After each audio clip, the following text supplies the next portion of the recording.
ทยุแห่งประเทศไทยให้ความรู้คู่ความสุข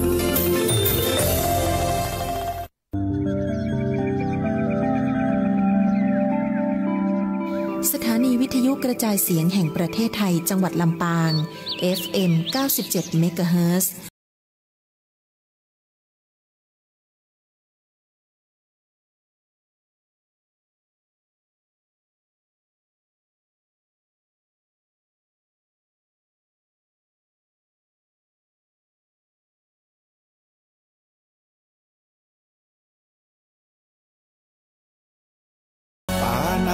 ปาตาเวรมณีอทินนาทานาเวรมณีกาเมมุสาสุราเม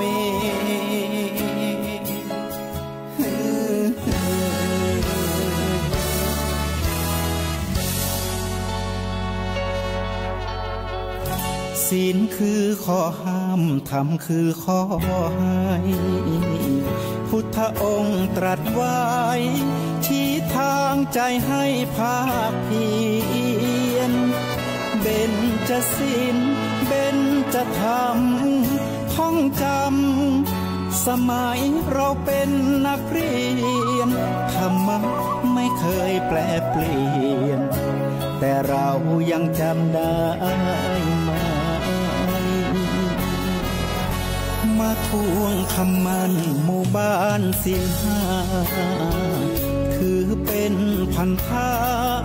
ชาวพุทธทุกคนทั่วไทยสำนักพุทธขับเคลื่อนธรรม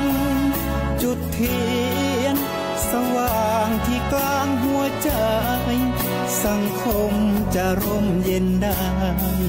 ศีลธรรมในใจต้องมีเบญจศีลว่ายังไงไหนลองท่องมา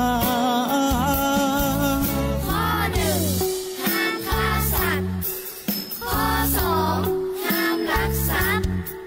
ข้อสามห้ามประพฤติผิดในกามข้อสี่ห้ามพูดเท็จข้อห้าห้ามดื่มสุราแล้วเบญจธรรมทั้งห้าว่าอย่างไรในบอกชัดๆอีกทีข้อหนึ่งเมตตากรุณาข้อสองสัมมาอาชีพข้อสามกามสังวรข้อสี่ต้องมีสัจจะข้อสติสัมปชัญญะอย่าขาดหวังกับสิ่งที่มีชีวิตอย่ายึดติดกับสิ่งที่มีวันดับสลายอย่ายอมแพ้หากยังมีลมหายใจอย่าประมาทมากไปกับใจคนขอความสุขความเจริญจงมีแก่บรรดาศรัทธาญาติโยมสาธุชนคนดีทั้งหลายที่กำลังรับฟังรายการธรรมะยามเจ้าผู้จาภาษาธรรมทางสถานีวิทยุกระจายเสียงแห่งประเทศไทยจังหวัดลำปางเวลา 5 โมงถึง 6 โมงเจ้าทุกวันอาทิตย์ก็จะได้มาพบปะได้มาฟังสาระธรรมคำสอนจากพระเจ้าวัดบ้านไห่ศิลาทอง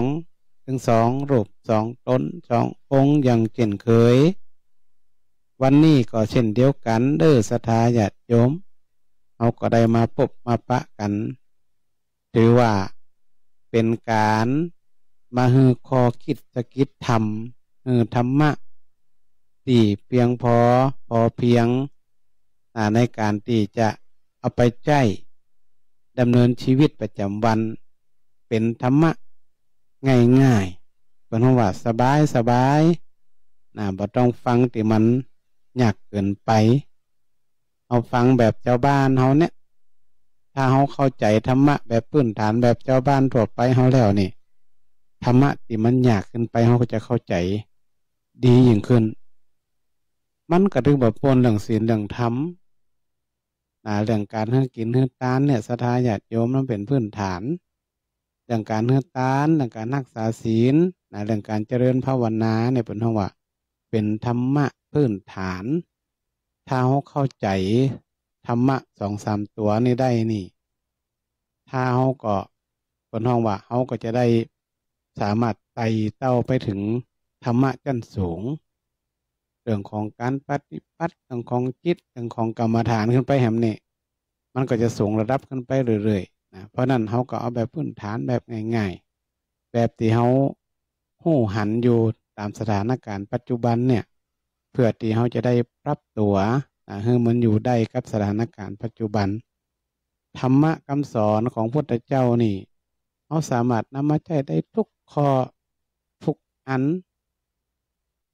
ที่มันให้มันสอดคล้องให้มันเหมาะสมกับตัวของเขาหรือว่าเหตุการณ์ที่มันเกิดขึ้น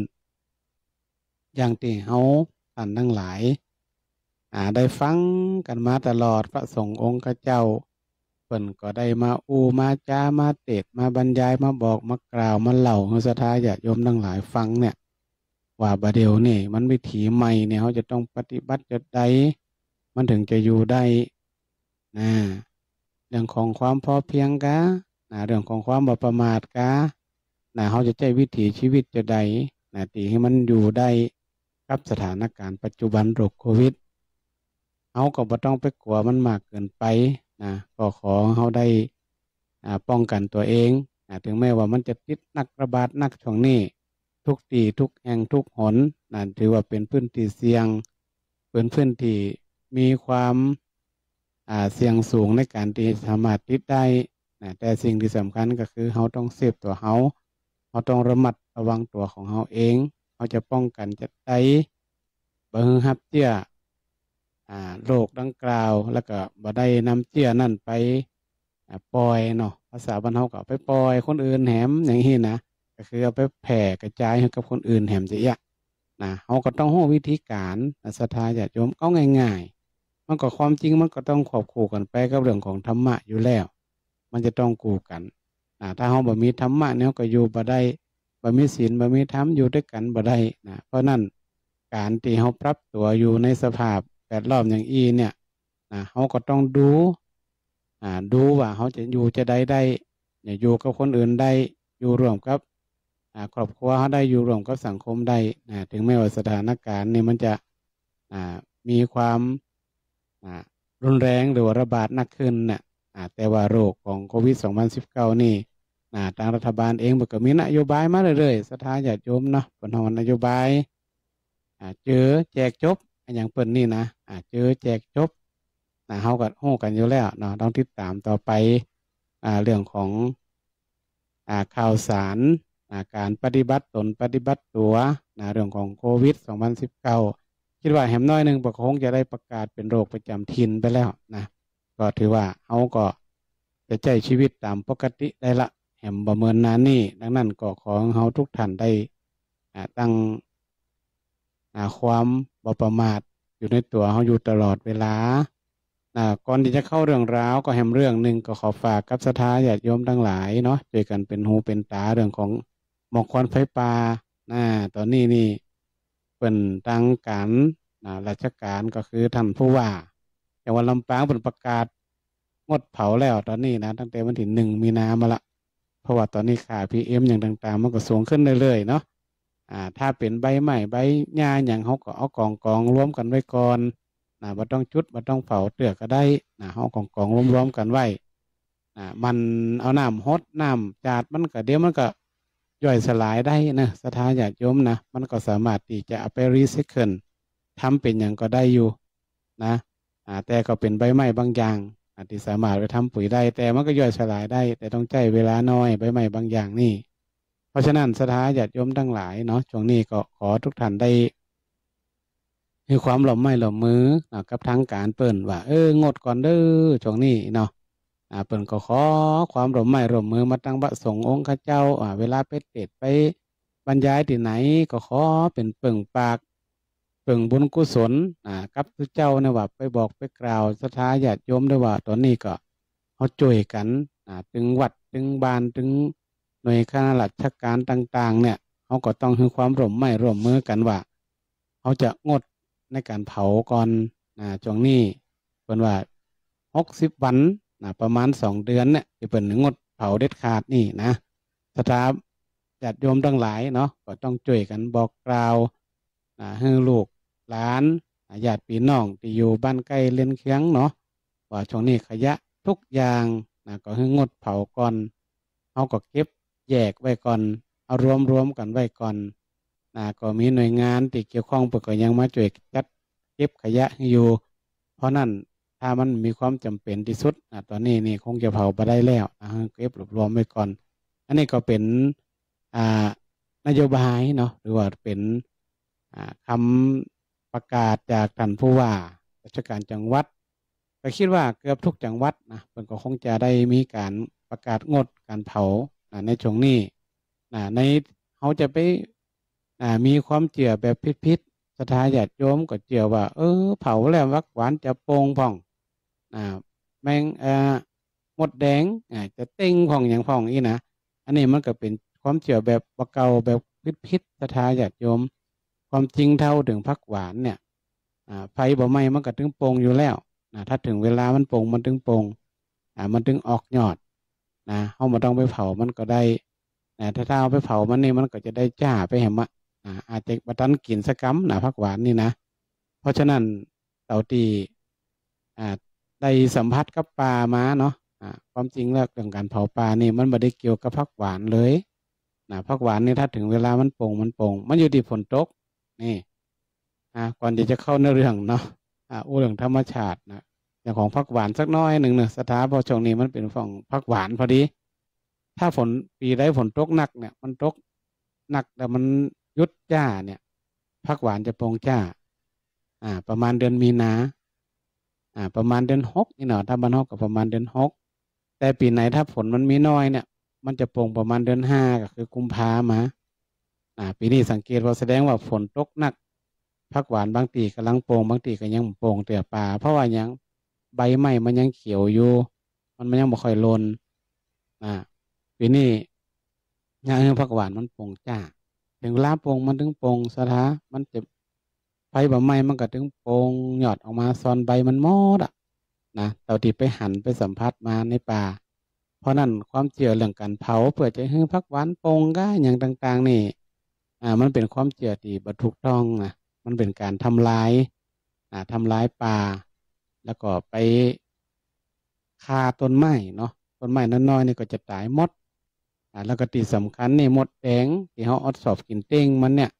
มันก็จะตายไปตัวถ้าไฟไหม้เนี่ยนะเพราะฉะนั้นศรัทธาญาติโยมทั้งหลายถ้าดังการเปิ่นความ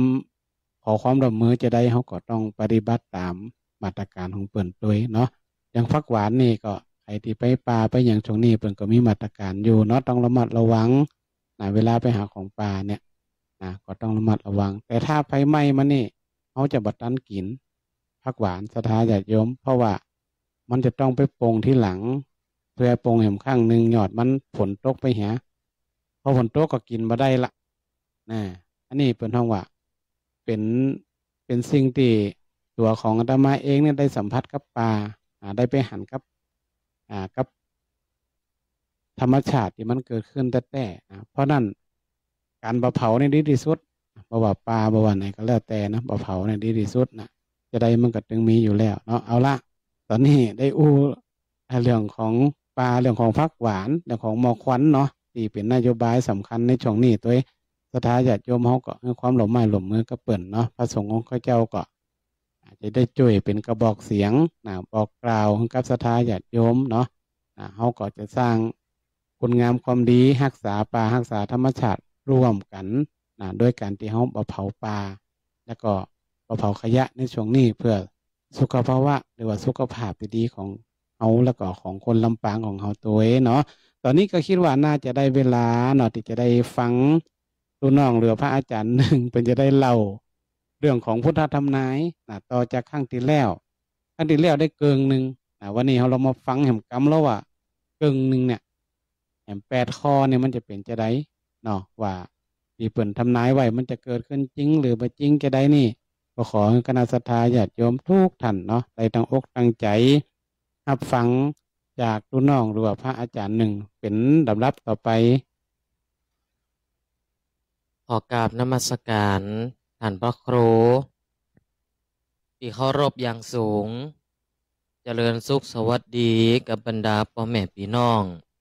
ท่านผู้ฟังทุกท่าน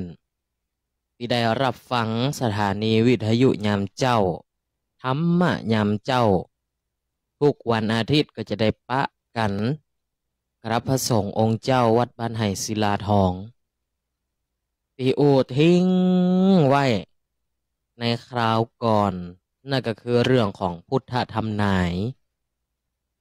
ที่พระเจ้าประเสนที่โกศลเป็นผู้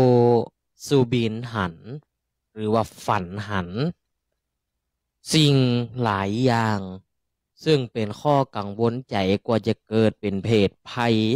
ต่อตนเองและประชาราษฎร์ก็จึงกับพราหมณ์ทั้งหลายเนี่ยตีตัวเองมีพราหมณ์แต่งตั้งพราหมณ์ปุโรหิตเพื่อเปลี่ยนคนทำนายส่วนพระองค์พราหมณ์ทั้งหลายก็ทำนายว่าจะเกิดเรื่องร้ายต่อพระองค์จะเกิดเรื่องหลายอย่างเขาอยากมากแพงประชาชนอยู่อย่างบ่เป็นสุขจนถึงการสิ้นอำนาจของพระองค์เองโอ้พระเจ้าประเสนที่โกศลตกใจกลัวนะคณะศรัทธาถามว่าจะแก้ไขอย่างใดปู่พราหมณ์ก็โอ้แก้ไขบ่ได้100%แต่สามารถย่าเฮนักเป็นเบาได้นั่นก็คือการบวงสรวงต้องไปหาทุกสิ่งทุกอย่างมาอย่างละ4มีอย่างประลำโอ้ถึงซัด4แข่งก็มี4อย่าง2แข่งก็4อย่าง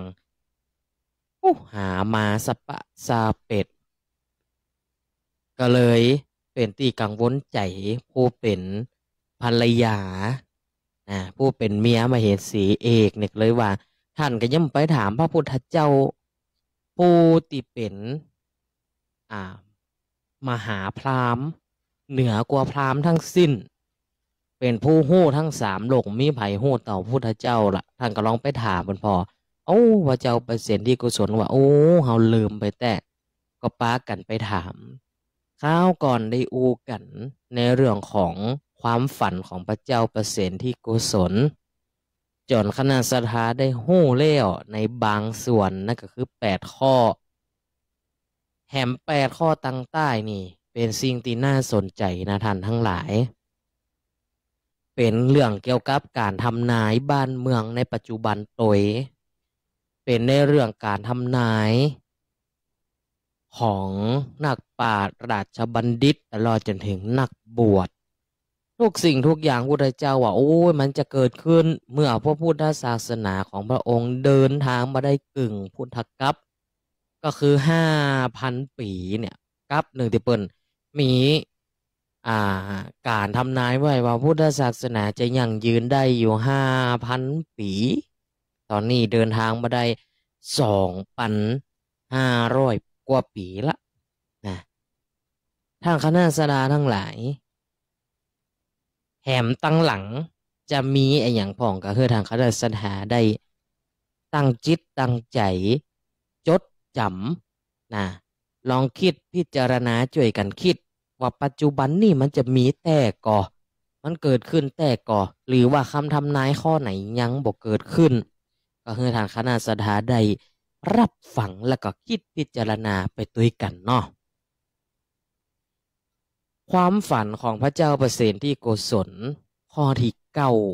9พระองค์ทรงฝันหันว่ามีสระแห่งหนึ่งก็คือหนองน้ำมันหนองน้ำนั่นมีดอกบัวอยู่หลายชนิดหลายอย่างงามเต็ม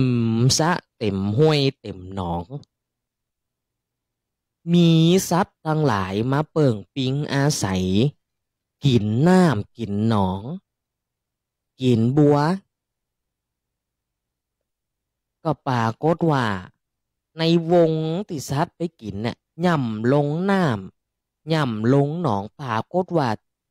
ตีจ้างม้างัวควายย่ำหั่นน่ะตีโมสิงสารสัตว์ลงย่ำลงเล่นปรากฏว่าน้ำใสบ่ขุ่นแต่ตรงกันข้ามครับที่อยู่ตั้งกลางที่เป็นก่อดอกบัวดอกป้านสะปะซาเปดดอกตรงนั่นมามีอย่างลงงมมีอย่างลงขุยแต่ว่าเกิดน้ำขุ่นขึ้นมากลางน้ำแต่ตะตีซัดหมูนั่นกินน้ำนี่มันยังใสแจวแววก็ทูลถามพระพุทธเจ้าก็เลยบอกทำนายให้กับพระเจ้าประเสนที่โกศลว่าความฝันของท่านนี่ต่อไปตั้งหน้าคนที่มีอำนาจจะบัดตั้งอยู่ในธรรมจะขาดความเมตตาจะใจอำนาจบาดใหญ่รีดเจ้าบ้านเจ้าเมืองนะท่านคณะสทาตั้งหลายตีความหมายออกไปแหมว่าอันติมันคนใดก็แล้วแต่ตีเนี่ยพิษหรืออย่างพิษผู้ที่มีอำนาจนี่แหละจะใจเงินหรือจะใจอำนาจของตัวเองในการกลบความพิษของตัวเก่าเหมือนกับติซัดมูนั่นย่ำแข่งลงน้ำลงหนองแทนที่จะคุณก็บอกคุณกับใสแต่ดอกบัวมันเนี่ยอย่างสักอย่างดอกกะงามแต่ป่ากฏว่ามันคุณนั่นก็เหมือนว่าคนเนี่ยตีบ่มีตางสู้ตีพอแล้วบ่เป็นพิษเป็นภัยแต่ก็จะได้รับโทษรับพิษถูกใส่ร้ายป้ายสีคดีกับพิกแทนที่เขาจะชนะก็บ่ได้ชนะสกรรมบ่ได้รับความเป็นธรรมอันนี้อยู่ในข้อนี้แหละท่านคณะสทาทั้งหลายมันแต่ก็ก็คือพ่อแม่พี่น้องลองคิดพิจารณาดูเวลาเขาขึ้นโฮงขึ้นศาลแทนที่เขาจะชนะเพราะเขาเป็นคนถูกเอาไปเอามาเขาก้านเขาก็ต้องเสียทรัพย์สินเสียอย่างตามข้อกฎหมายหรืออย่างที่เขาจะได้เขาก็บ่ได้ก็ถูกคนอื่นไปลู่เอาไปเหียอันนี้แหละเปิดห้องว่าแหมน้อยมันจะเกิดขึ้นนะก็คือปัจจุบันนี่แหละยังมีก็ออกข่าวก็หันหลายอย่างแล้วนะทางคณะสทาเนาะโดยเฉพาะเรื่องตีเรื่องตางนี่นะถ้าได้พิษหัวกันละเป็นญาติพี่น้องกันก็ถึงบ่พอหน้าพอตานะเป็นปีเป็นน้องกันก็สุดท้ายก็ตึกปลาเหี่ยวก็หวังจะจูงกันเข้าไปเหี่ยวนะก็มาพิษมาเถียงกันอันใดตีพิษก็จะยะคือเปิ่นถูกอันใดตีถูกก็ยะคือเปิ่นพิษด้วยอำนาจของตัวเองอันนี้แหละท่านคณะสทาทั้งหลายและแหมอย่างหนึ่งตีอูขยายแหมให้มันชัดเจนก็คือการใจเส้นใจสายนะการเข้ามีโอกาสในส่วนใดก็แล้วแต่บ่ได้เข้าไปด้วยความสามารถแต่เข้าไปด้วยเส้นด้วยสายอันนี้จะมีนักแต่คนตีทุ่มเทจะบ่ได้อย่างสักอย่างอันนี้เกิดขึ้นก่อกันทางคณะสถานลองคิดพิจารณาดูเนาะข้อที่10พระองค์ทรงฝันว่าหุงข้าว1ข้าวนี่นะ1เซตเรียบร้อยละจะเอามากินป่ากฏว่าข้าวในไหนี่แบ่งเป็น3จั่นที่1ข้าวแข็งเป็นสารบ่ดีกินจั่นที่2อันนี้สุกหมอกเมาะกินได้จั่นที่3อันนี้แจ๊ะแก่กินก็บ่ได้นะแล้วแหละเข้าไหเดียวนะ1แล้วหุงแล้วจะได้ว่ามันยังสุกบ่พร้อมกันยังมาเป็นจะนี่พระองค์ก็ทรงทำนายว่าแหมน้อยอนาคตในคนทั้งหลายจะบ่อยู่ในศีลในธรรมนะจะต้องมีการเปลี่ยนแปลงของกฎธรรมชาติคือไอ้หยังเพิ่นก็เลยบอกว่าคนเฮานี่ทำลายธรรมชาติ เห็นแต่ประโยชน์ส่วนรวมคำทำนายนี่จะเป็นคำทำนายในเรื่องของธรรมชาติที่ท่านพระครูอุไปตั้งแต่ต้นบุญนะคนก็จะเผาป่าทำลายป่าต่อไปธรรมชาติก็จะลงโทษเขาธรรมชาติลงโทษเขาจะได้ฟ้าฝนจะตกต้องบ่ตามฤดูกาลบางเตือนี่ให้หนึ่งนี่ให้นี่ปลูกเข้าวันเดียวกันเนี่ยยังเดียวกันหมดผลผลิตก็ได้บ่เต็มที่อันหนึ่งก็เหลียงละแฮมเกิงก็ยังบ่เหลียงเตี้ยแฮมอันนี้ก็เป็นก้าอยู่อันเนี้ยท่านคณะสถาดินเฮาก็จะเปลี่ยนไปเพราะว่าเฮาเนี่ยเกิดการทำลายโลกก็จะมาทำลายเฮาก็รับผลประโยชน์ในสิ่งที่เฮาทำลายเปิ่นนั่นแหละทางคณะสถาก็เหมือนกับข้าวนี่แหละข้าวอันหนึ่งมันแจ้เกินไปเปิ่นเลยว่าอันใดนี่เฮาคำนวณทำนายแล้วโอ้ยนานี่ดีปลูกให้ปลูกนะปลูกหอมป่าก็ว่าถ้าสมมติเขาปลูกหอมไปท่านคณะสถาตั้งหลายคำนวณแล้วบอกมีฟ้ามีฝนป่าก็ว่าจะโลมาเฮ็บตกมีหอมจำหมดอันนี้มันก็เป็นการเปลี่ยนแปลงทางธรรมชาติจะบ่มีอย่างแน่นอนบ่สามารถที่จะโห่ได้จะเป็นในเรื่องของเกษตรกรนี่จะลำบากหน่อยเนาะอันนี้เปิดก็ทำนายไว้ในเรื่องการเพาะปลูกเรื่องดินฟ้าอากาศจะเปลี่ยนแปลงเอาแหน่เอานอนบ่ได้เปิ้นก็ประกาศแล้วนะว่าเข้าวันที่2มีน้ำมานี่เข้าสู่หน้าห้อนละแบบเต็มตัวย้ำไว้เด้อท่านคณะสถาพัดลมมีไหนแอร์มีไหนย้ำไว้และสิ้นเดือนก็กาไฟมีไหนก็ต้องพอดีๆแหมกำนะเดี๋ยวมันเข้าหน้าห้อนแล้วนะไผ่ตีจังแปะน้ำหน้าหนาวนี่หน้าห้อนนี่บ่ได้ละอาบวัน3ขาบปุ่นข้อต่อไปข้อที่11มีน้ำมันจันทร์อยู่องค์แต่ว่าคนเอาน้ำมันจันทร์เนี่ยไปแหลกเอาน้ำมันหมูไข่หมูไข่งัวไข่ควายเนี่ยน้ำมันตีได้จากไข่งัวไข่ควายไข่สัตว์แหลกเอามาได้ก๊อกเดียวป้ากันไปแหลกเอาน้ำมันจันเนี่ยตีหอ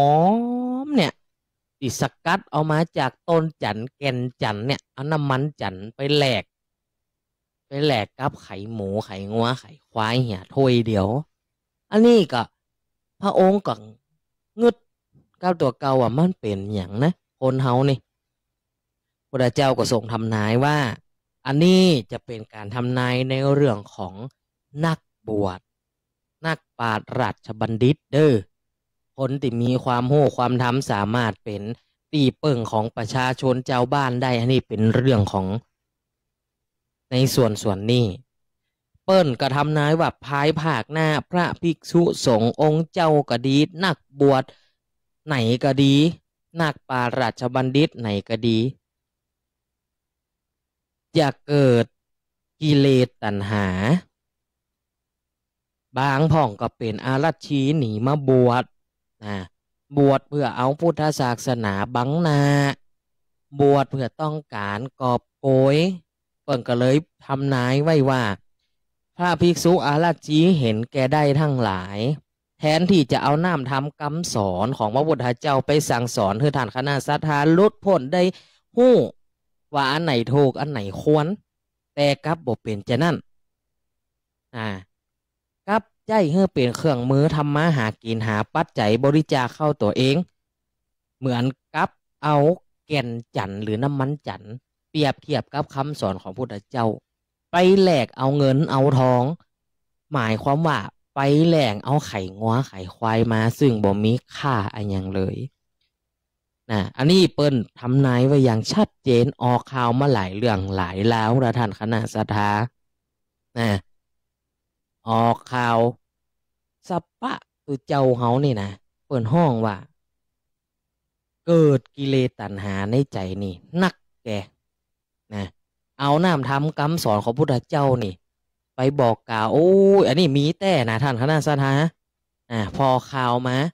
โอ้ยพ่องบอกโอ้ยพระพุทธเจ้านี่เปิ่นบอกว่าต้องไปอย่างอันอย่างอีต้องบวงสรวงต้องอย่างนั่นอย่างนี่นะศรัทธาก็โอ้ยปากันให้ปากันหอมอย่างตีเคยออกข่าวนะ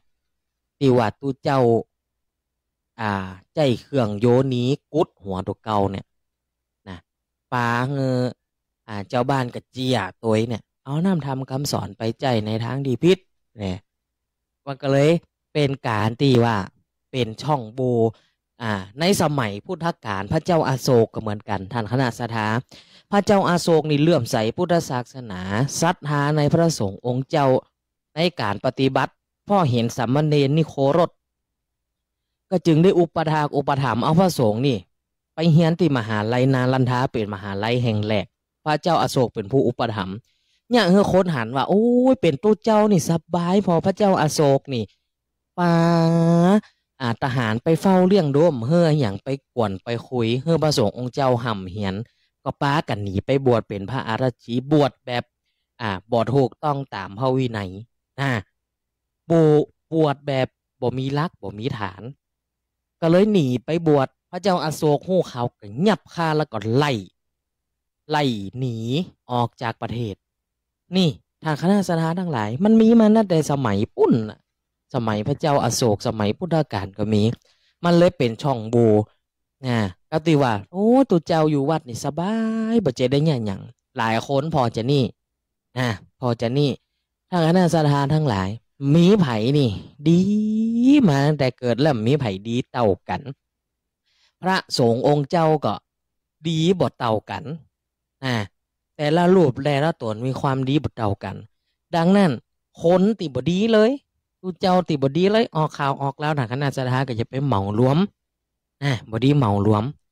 ดูเป็นคนไปจำเพาะเจาะจงแต่ละบุคคลไปอันนี้จะบ่เกิดทิฏฐิให้ตัวเก่าเวลาเขาหันตู้เจ้านี่เปิ่นเตศสอนพอผลสุดท้ายเปิ่นเนี่ยบ่ดีไปกินยากินสป้าสเปดออกข่าวออกแล้วพอเฮาไปวัดอื่นไปฟังตู้เจ้าเตศตู้เจ้านี่เตศดีเดี๋ยวก็ยังอันยังออกข่าวน่ะมันบ่ใจมันจะเป็นบาปต่อเฮาทางคณะสถานทั้งหลายอันนี้บ่จะรวมถึงตู้เจ้านะทุกคน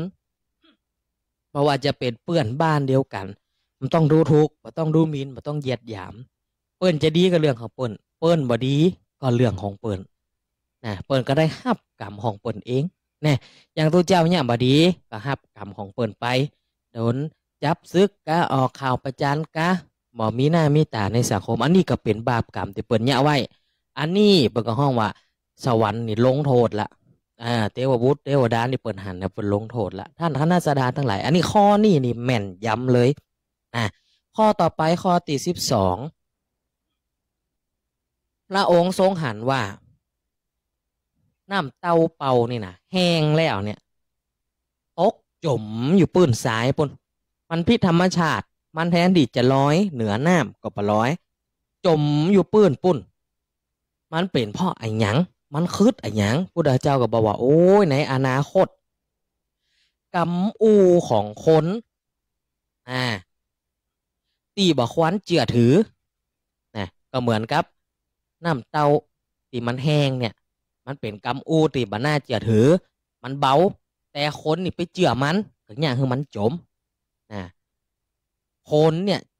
จะบ่มีการคิดพิจารณาจะไปเจือกำล้มกำปลาของคนอื่นอันใดที่เปิ่นว่าดีแต่ผลลัพธ์มันบ่ดีอันนี้กับบ่เจียเปิ้นคนห้องว่าสนกำไปเมากำล้มไปสนกำซอในทำไปถึงว่าไว้อันนี้มันจังเนี่ยคือพิษกันนะท่านคณะสถากำบ่มีแปลงใส่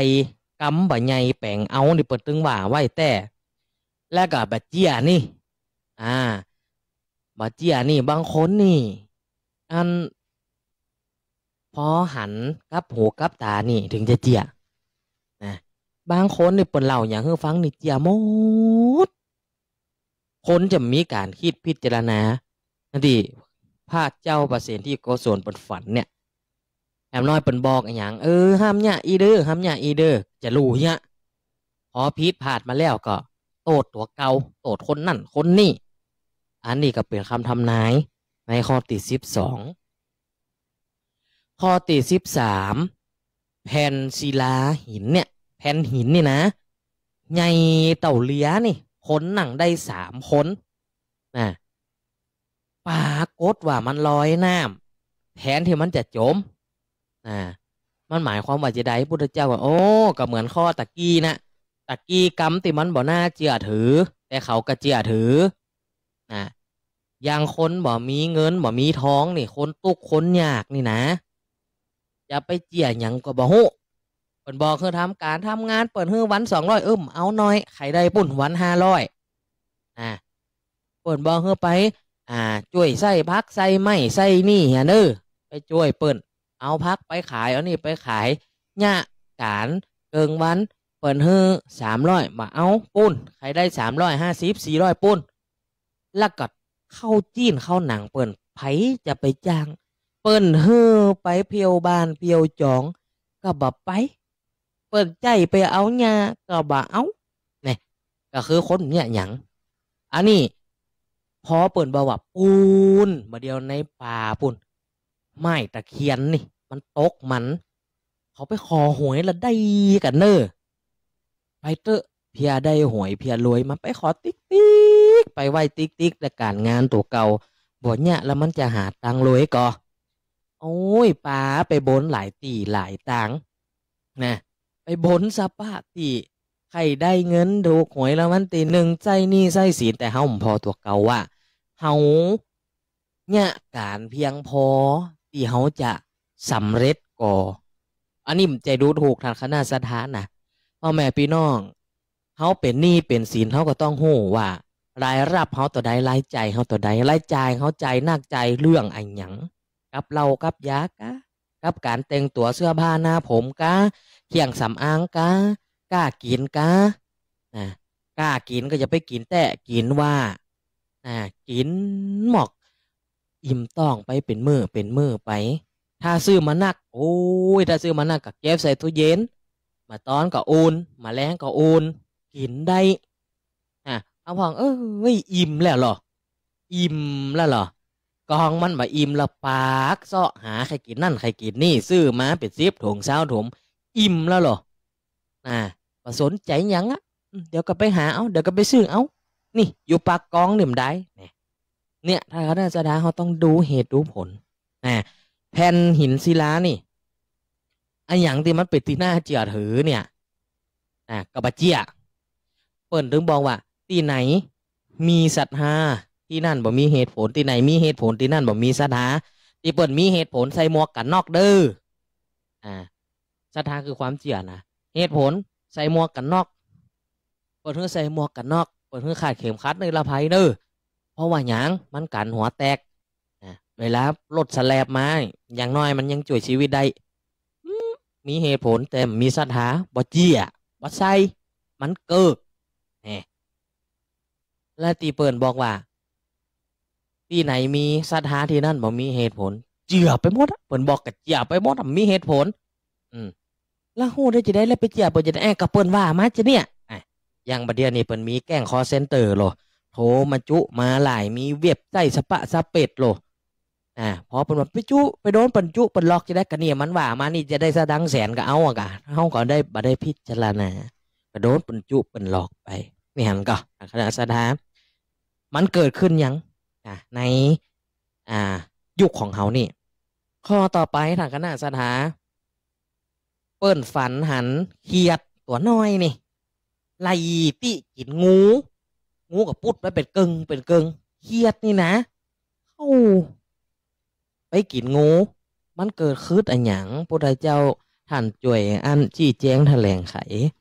พุทธเจ้าก็เลยบอกว่าอันนี้จะเป็นเรื่องครอบครัวเอาละทางคณะสถาเป็นเรื่องครอบครัวของผัวของเมียสมัยตะกอนผัวเมียนี่ตู้กับตุกด้วยกันมีลูกกับจ้างมันตู้กับตุกด้วยกันตึงมาเอาลูกออกเขาจะตุกกับเลี้ยงลูกด้วยกันคนสมัยตะกอนหรอเพิ่นมีลูกหลายคนเพราะว่าหยังเลี้ยงมากับมือกับแข่ง แม่ก็เลี้ยงลูกพ่อก็ไปตรงไปนะวันใดอีปอกอิดอีปอกก็อยู่บ้านเสาะหาข้าวหาน้ำเลี้ยงลูกอีแม่ก็ไปตรงไปสวนนะเปิ้นเลี้ยงกันมาอย่างอีเปิ้นอยู่ช่วยเหลือเกื้อกูลกันแต่ในปัจจุบันนี่เปิ้นบอกว่าในสมัยนี้อย่าเกิดขึ้นก่อนนะเปิ้นทำนายว่าในอนาคตต่อไปผัวเมียเนี่ยผัวนี่จะย้อมเมียเมียจะย้อมผัวกำถามเปิ้นว่าไว้แม่นแต่เมียมีจู้เพราะผัวใจดีนี่กำนี่เน็ตนะเปิ้นห้องว่าจ้างไปศาลจักหนีเสียเทือนก็เพราะจ้างปู่เปลี่ยนบ่มีหลายแก้วแก่นคนใจลำลู่เมียมีจู้เพราะผัวใจดีดูนี่แหละผัวจะย้อมเมียนะเมียก็จะกินไปมีเงินอย่างกระเสียงคนเฮาบ่เดียวนี่ย่าอย่างถึงเสียงกับเมียย่าอย่างถึงเสียงกับผัวเพราะยอมเพราะใจดีเพราะเจียใจมันเลยเป็นปัญหาปัจจุบันนี่ผัวเมียละกันไปเมียละนี่พ่องผัวอันมีเงินมีท้องเมียก็ไปหูบเอามาเพราะผัวมีอย่างละเมียก่อนละออกข้าวออกแล้วมาหลายทางกันสดาหันก็อันนี้แหละมันเกิดขึ้นเลยยังก็ให้ทางคณะสถาพิจารณาข้อต่อไปข้อที่15พระองค์ฝันว่ามีหงส์เนี่ยขนสีทองเห็นกำขนเป็นค้ำนะไปอยู่กลางฝูงกาอีกานี่ขนมันดำหรอกานี่เต็มมันนะแต่มีหงส์อยู่ตัวเดียวอยู่กลางหันหมายความว่าจีใดอันนี้แหละเปิดทำนายคนตีมีเงินมีทองมียศมีศักดิ์มีขกูลคนตีเปิ่นอยู่สูงตีคนรวยนั่นน่ะเปิ่นหมายถึงว่าจะอัน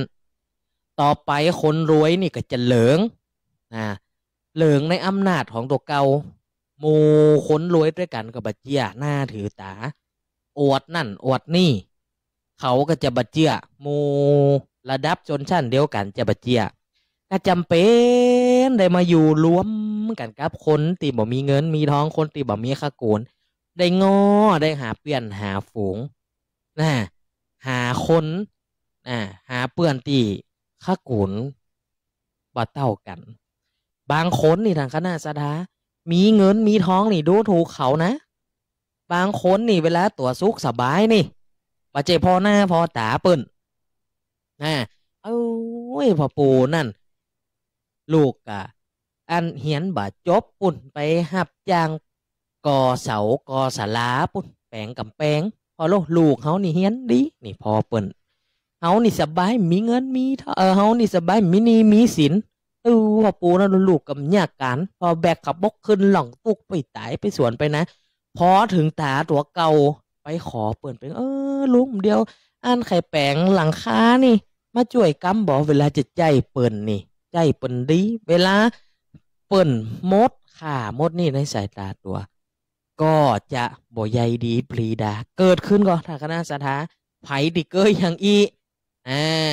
โดนคนอื่นดูถูกเวลาจะใจการเฮานี่ถ้าหวานเหรียญน้ำตาลน้ำอ้อยก่อนเวลาใจการเสร็จตึ้งปากหน้าต่อไปตันนี่ตึ้งบ่ไกลลูกจิ้นแกนก็ตึ้งบ่ถามอันนี้คนเดียวนี่เป็นอย่างอีก็ทางคณะสถาคิดพิจารณาเอาข้อสุดท้ายข้อที่16เปิ้นฝันว่าแกะฝูงแกะนี่นะฝูงแกะป้ากันไล่กินเสียเหลียงเอาล่ะกินสะปะซาเป็ดเสียอื่นๆเนี่ยสะดุ้งมดสะดุ้งกัวโมแกะโมแปะนี่กินจนได้หนีไปซ่อนตัวในฝูงแกะแกะมันมีหนักจ้ะโมแกะมันมีหนักตัวหนึ่งไล่เสียหมูเนี่ยจะได้เสียก็ลบซ่อนในฝูงมันท่านน่ะมันหมายความว่าจะได้บ่เดียวนี่พระเจ้าก็ทำหมายต่อไปภายภาคหน้าคนชั่วเนี่ยหรือว่าคนที่บ่ดีจะมีอำนาจหนักจะใจอำนาจที่บ่เป็นธรรมเนี่ยคนดีถูกทำลายหรือบ่ได้รับความเป็นธรรมจะต้องลบหนีลบซ่อนจากภัยร้ายเหล่านั้นเหมือนดังเสือลบซ่อนจาก หมูแกะอันนี้นะท่านคณะสถาทั้งหลายคนที่มีเงินมีทองนะย่าพิษคือเป็นถูกย่าถูกคือเป็นพิษได้ด้วยเงินด้วยอำนาจอันนี้ออกข่าวกันนักจะได้ผาดพิงไผ่ถ้าผาดพิงทูนักเลยนะทางด้านสถามันเป็นความจริงเขาต้องยอมรับความจริงว่าวันหนึ่งที่เขามีอำนาจเขาอย่าลืมเรื่องขาดศีลธรรมอันใดดีก็ว่าดีอันใดผิดอันใดถูกก็ว่าตามผิดตามถูกบางคนนี่เบงนะกินเหล้ากินยาเวลาตำรวจเข้าไปหานี่มึงหู้ก็กูนี่ไผนะกูนี่เป็นลุงนะจานั่นนะจานี่มึงหู้จักก็เมาละว่าไปเลยมึงหู้ก็กูนี่พานซึกนะอีพอแข้งกูนี่แข้งกูนี่เจ็บกูพานซึกมาหนาสมัยเวียดนามนี่ถึงมีแต่นะราษฎาจะได้แปลงกรรมเมาหนาดังนั้นเนี่ย16 ข้อที่โอมานี่มันเกิดขึ้นหรือยังบนโลกของเฮาในสมัยปัจจุบันนี้ข้อใดที่มันบ่เกิดเตี่ยหรือมันอาจจะเกิดแล้วนะแต่เฮานึกคิดบ่ได้เฮาก็คิดพิจารณาเอาว่าแต่ก่อที่เปิ้นทำนายมานะต่อไปก็คนเดียวมันก็ม่วนดีนะเนาะถ้าคณะสถาเนาะเดี๋ยวจะให้ท่านพระโคได้ชี้แจงแถลงไขแต่งออกมาแหมน้อยหนึ่งว่า8 ข้อตั้งหลังนี่มันเน็ตนะมันแตกก่อมันมีอย่างพ่องแล้วเขาจะทำตัวจะใดยอมรับมันจะใดใน8 ข้อตั้งหลังเฮออยู่กับมันได้แล้วก็เฮอพิจารณากับมันน่าเฮอท่านพระโคได้ได้จ่ายสักกรรมเนาะศรัทธาท่านทั้งหลายก็ได้ฟังตัวน้องเป็นได้เล่าเรื่องพุทธธรรมนาย16 ข้อวันก่อนก็ได้8อันนี้ได้แหม8เอามาฟังเนี่ยมันมีหลายเรื่องหลายราวหลายหัวข้อมันก็เกิดขึ้นจริงในปัจจุบันนี่ประเดี๋ยวนี้เฮาก็หันอยู่ว่าสงครามสงครามโลกมันกำลังจะเกิดขึ้นติดต่อสู้กันนี่นะแล้วก็สงครามโรคภัยไข้เจ็บที่เกิดขึ้นนี่ตัวก็คือโรคโควิดเนี่ยก็แสดงว่าทุกสิ่งทุกอย่างนะมันย่อมมีการเปลี่ยนแปลงไปแต่สิ่งหนึ่งที่ได้เกินเบื้องต้นแล้วว่าที่มันบ่เปลี่ยนแปลงก็คือธรรมะจากที่เขาได้ฟังตัวน้องนี่ว่าพระเจ้าเหมือนกันแต่บ่เหมือนกันคนเหมือนกันแต่มันบ่เหมือนกันนี่นะศรัทธาก็อาจจะงงอย่างเหมือนกันนี่นะพระเจ้าแม่นพระเจ้าในห่มผ้าเหลืองเหมือนกันนะแต่ว่าข้อวัดปฏิบัติก็มีความแตกต่างกันไปคนเฮามนุษย์เฮาก็เหมือนกันศรัทธาญาติโยมเป็นคนเหมือนกันมีหน้ามีตามีแข้งมีขามีร่างกายเหมือนเดียวกันแต่ว่าจิตใจเนี่ยมันจะต่างกันก็เลยมานึกถึงคำสอนของหลวงพ่อพุทธทาสข้อหนึ่งที่เพิ่นได้กล่าวไว้ได้ดีมากเลยแล้วก็เพิ่นแต่งคำกลอนไว้ตัวเพิ่นว่าถ้าศีลธรรมบอกกลับมาโลกาจะวินาศมนุษย์ชาติเลวร้ายกว่าเดรัจฉานมัวหลงเรื่องกินกามเกลียดนิพพานล้วนดื้อด้านบ่เหนียวรั้งบังคับใจอาชญากรรมเกิดกระหน่ำลงในโลกมีเลือดโชกแดงฉานแล้วซ่านไหลเพราะบากินบากามทอซามเกินไปบาเกียรติก็พอประได้ฮือเมาตน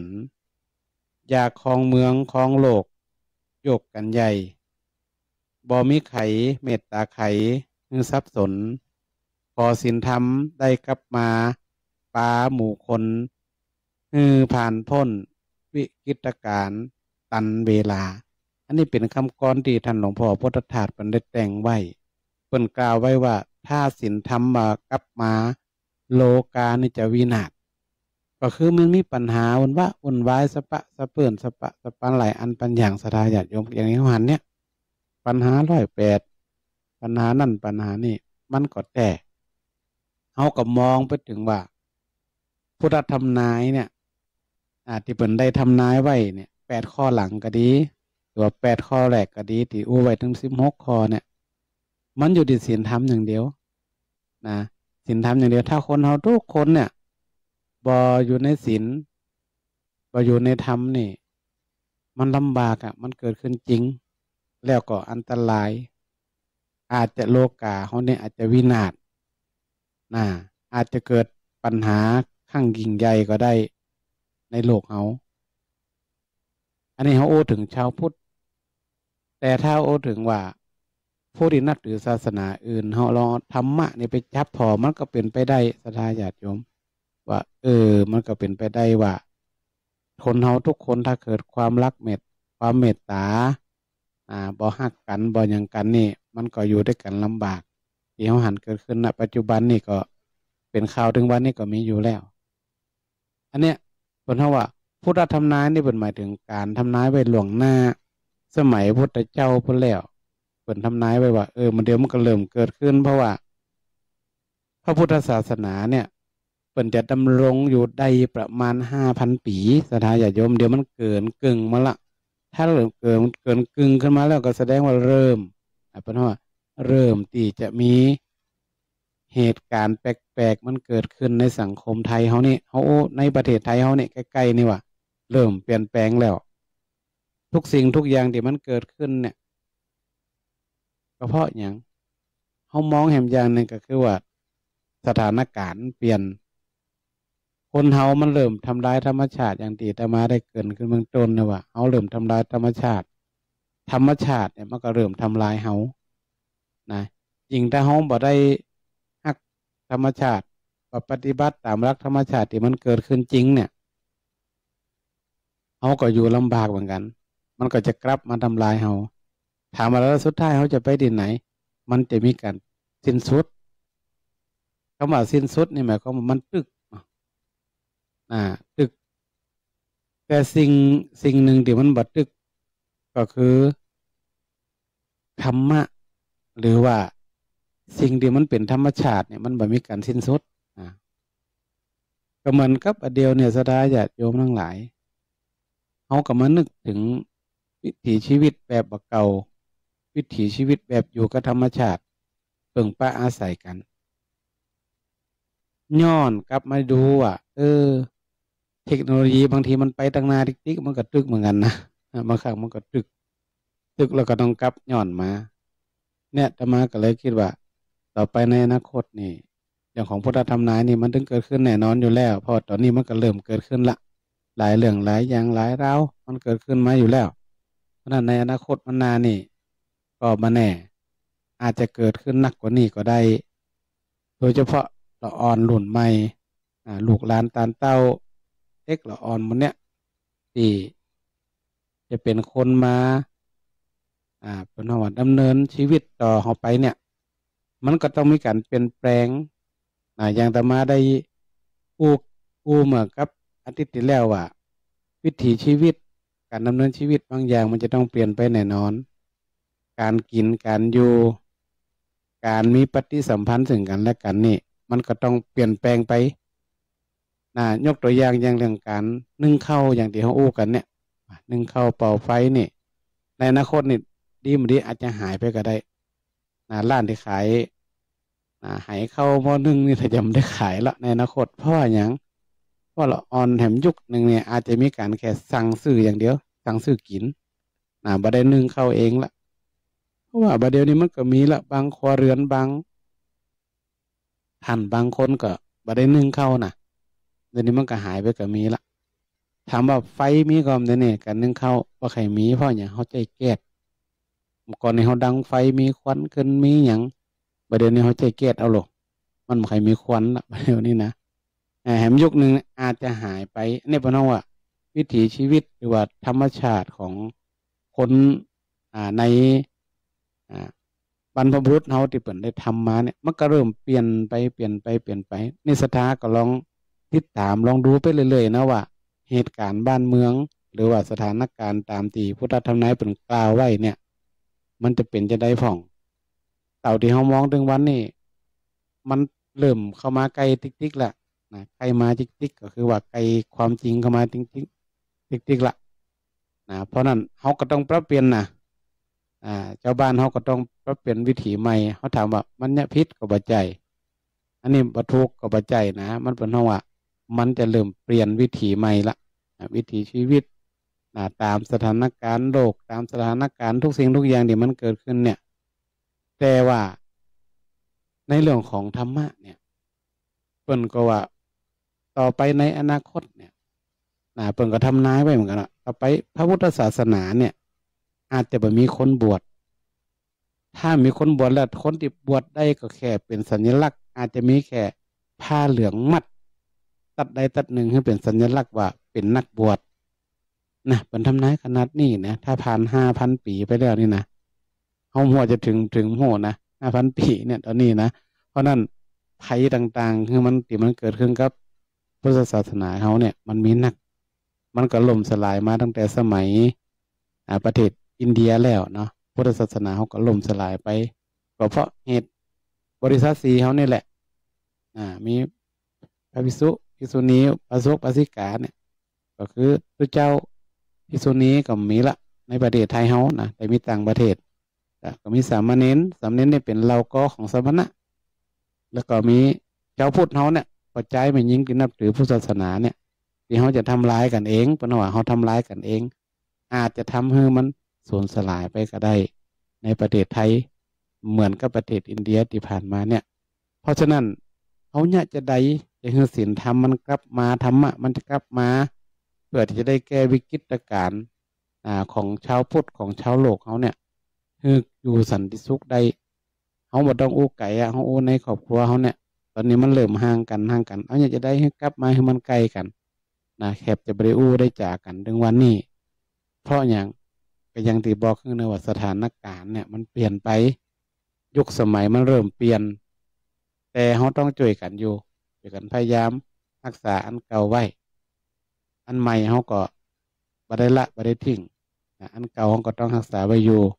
เพราะมันจะต้องเป็นเปลี่ยนยุคแน่นอนอยู่แล้วเป็นยุคสมัยนี้มันต้องเปลี่ยนยุคแน่นอนอยู่แล้วเขาก็จะต้องปรับตัวตันกับเหตุการณ์กับสถานการณ์ยุคสมัยเนี่ยตามที่เขาได้ดูที่มันทำนายว่าต่อไปเป็นยุคซีวิไลเนี่ยมันก็อาจจะซีวิไลแบบใดบ่ฮู้นะแต่เขาก็ต้องดูเป็นเลยว่ามันจะเปลี่ยนแปลงไปจะใดมันจะเป็นยุคนั้นเขาจะตันก็เขาจะได้สัมผัสก็ยุคซีวิไลเนี่ยเป็นยุคจะใดยุคซีวิไลเนี่ยเป็นยุคที่คนมีศีลมีธรรมนะเป็นยุคที่คนมีใจบุญใจกุศลอย่างต้นน้องมันได้อู้ตะกี้เนี่ยคนเฮาเดียวนี่มันไปฟังไอ้ยังบ่มีเหตุบ่มีผลใส่กันบนห้องมีเหตุผลก็คือสรุปแล้วก็คือมีศีลมีธรรมน่ะเฮาบอกเอาศีลเอาธรรมมาเป็นติจ้างที่เปิ่งนี่มันก็อยู่ด้วยกันลำบากเหมือนกันเพราะนั้นศรัทธาญาติโยมเฮาเองในฐานะที่เป็นชาวพุทธเป็นผู้ที่นับถือว่าพุทธศาสนาเอาพระพุทธพระธรรมพระสงฆ์เนี่ยเป็นที่จ้างที่เปิ่งเขาก็ต้องน้อมนำเราสิ่งเราเนี่ยมาอยู่ในจิตในใจเขาถ้าเอาพระพุทธพระธรรมพระสงฆ์หรือพระรัตนตรัยเนี่ยอยู่ในวัดอย่างเดียวแล้วก็บอกเอาอยู่ในใจเขานี่มันก็บ่มีคุณค่าอย่างนะเป็นว่าบ่มีคุณค่าก็มีประโยชน์อย่างเวลาเขามาวัดมาไหว้พระที่วัดมาหาศีลที่วัดมาทำดีแต่ในวัดแต่เวลาเขากลับไปบ้านเขาไม่ได้เอาตัวนี้ไปตัวเนี่ยมันก็บ่ได้อย่างเพราะนั้นเขาจะต้องเอาพระรัตนตรัยพุทธธรรมพระสงฆ์เนี่ยเอาอยู่ในใจเขาอยู่ตลอดเวลาพระพุทธก็คือระลึกถึงพระพุทธเจ้าที่พระองค์บนมีพระมหากรุณาธิคุณต่อสงฆ์คนพบธรรมะที่ค่อนข้างจะอยากเย็นเสียนแค้นที่ให้เขานั้นได้พ้นจากความทุกข์ทั้งหลายพระธรรมก็คือคำสอนเนี่ยเป็นเรื่องของศีลเรื่องของธรรมต่างๆที่เขาอู้กันเนี่ยง่ายๆเนี่ยเอามาเป็นติเปิ่งตั้งอกตั้งใจเขาทุกใจมาได้ปุ๊บเขาก็นึกศีลนึกถึงศีลนึกถึงธรรมนึกถึงคุณงามความดีเนี่ยพระสงฆ์ก็คือผู้ที่เป็นเนื้อนาบุญเป็นผู้ที่จะได้มาเผยแผ่ได้มาเป็นผู้ที่พระธรรมคำสอนของคณะศรัทธาญาติโยมทั้งหลายเนี่ยอันนี้เป็นห้องว่าเป็นที่ช่างที่เปิ่งเฮาและท่านทั้งหลายได้น้อมรำลึกถึงพระพุทธศาสนาของเฮาเป็นหลักคำสอนที่มีความสำคัญก็คงจะขอฝากให้กับศรัทธาญาติโยมทั้งหลายได้ช่วยกันคิดพิจารณาด้วยว่า เราต้องช่วยกันพุทธศาสนาของเราแล้วก็จะได้ให้ตัวน้องเนาะได้ฝากข้อคิดในช่วงสุดท้ายนี่สักเล็กสักน้อยก่อนที่จะได้ปิดรายการต่อไปทางคณะศรัทธาทั้งหลายก็มีคนแปลกใจว่าเรื่องของพระเจ้าประเสริฐที่โกศลนั่นพระองค์ทรงฝันในเรื่องที่มันจะเป็นเรื่องของตัวเก่าเป็นเรื่องของอนาคตอันไกลเขาก็แปลกใจว่าพ่ออันหยังพระเจ้าประเสริฐที่โกศลถึงฝันจะนั่นเป็นเพราะว่าเทวดาเปิ่นฮู้ว่าเนี้ยท่านพระพุทธเจ้านี่จะต้องเล็งหันแก้ไขปัญหาจึงได้เข้านิมิตกำฝันให้พระเจ้าประเสริฐที่โกศลฝันแล้วก็ให้ได้มีการแก้การไขปัญหาเกิดขึ้นให้ฝากไว้บนโลกนี้นั่นท่านคณะศรัทธาทั้งหลายอันอย่างที่มันเกิดมาแล้วก็คือท่านคณะศรัทธาได้คิดพิจารณาว่าเราควรที่จะทำอย่างไรทำตนอย่างไรเมื่อมันเกิดมาและเมื่อมันยังบ่เกิดเตื้อท่านคณะศรัทธาก็เตรียมตัวเตรียมใจไว้สักวันหนึ่งมันก็ถึงเกิดถ้ามันบ่เกิดก็แล้วไปเนาะแล้วข้อไหน16ข้อมันเกิดมาแล้วทางคณะศรัทธาก็คิดพิจารณาเอาเนาะข้อไหนที่ยังบ่เกิดมันแต้กองบ่แต้กอก็เก็บไปคิดพิจารณาแห่งกรรมสุดท้ายรายการก็ยังให้ท่านพระครูได้ปิดท้ายรายการแห่งสักกรรมเนาะเป็นห้องว่าเฮามีสติแล้วก็บ่ประมาทในที่มันเกิดแล้วก็พิจารณาอันไหนที่มันบ่เกิดเตี้ยเอาก็เตรียมความพร้อมไว้เพราะฉะนั้นในวันนี้เฮาได้มาฟังเรื่องของพุทธธรรมนายแล้วก็เรื่องของพุทธศาสนาของเฮาก็ขอให้ทุกท่านทุกคนได้ตั้งอกตั้งใจช่วยกันรักษาพุทธศาสนาของเฮานั่นให้มีความเจริญรุ่งเรืองสืบต่อไปก็ขออนุโมทนากับทุกท่านทุกคนที่ได้รับฟังรายการธรรมะยามเจ้าขอเจริญโดยศีลเจริญโดยธรรมเจริญโดยอายุวรรณะสุขภระปฏิภาณธนสารสมบัติยิ่งขึ้นไปทุกท่านทุกคนด้วยเถิดประเทศไทยแจ้งปิดเบี่ยงจราจรในพื้นที่ก่อสร้างรถไฟฟ้าอีกสักครู่ก็มาติดตามรายละเอียดครับสำนักงานวัฒนธรรมจังหวัดอ่างทองร่วมกับ